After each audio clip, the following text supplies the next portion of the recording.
नमस्कार मित्रांनो, लोकसभा निवडणूक आणि राज्यसभा निवडणूक आता अवघ्या काही दिवसांवर आपल्या तोंडावर येऊन ठेपली आणि यातच आता पक्षांतर उड्या मारणं चालू झाले. जसं की आता अशोक चव्हाण यांनी राजीनामा दिलाय काँग्रेस पक्षाचा, त्यांचा आमदारकीचा राजीनामा दिलाय आणि राहुल नार्वेकरांना मी सांगून जातोय असंही त्यांनी यावेळेस म्हटलंय. बघूया काय होणार आहे याच्यामध्ये, कारण की पुढची जी रणनीती आहे त्यांनी या पक्षाचा राजीनामा का दिला ते पण आपण या व्हिडिओच्या माध्यमातून जाणून घेणार आहे.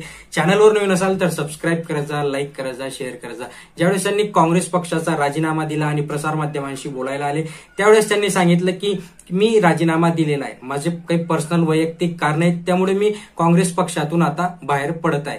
कुठलाही पक्ष सोडताना किंवा ज्यावेळेस त्यांना विचारण्यात आलं की तुम्ही काँग्रेस पक्ष का सोडताय त्यावेळेस त्यांनी सांगितलं की कुठलाही काम करताना किंवा पक्ष सोडताना एक कुठलं तरी कारण असतं आणि ते कारण मी तुम्हाला येत्या 1 ते 2 दिवसामध्ये सांगू इच्छितो. बट आता माझं कुठल्याही काँग्रेस नेत्याशी किंवा काँग्रेस पक्षाशी पर्सनल वैयक्तिक असं कुठलंही देणं घेणं नाही, म्हणजेच माझं कुणाशी वाईट नाही, वैर नाही, मी माझ्या पर्सनल कारणामुळे सोडतोय.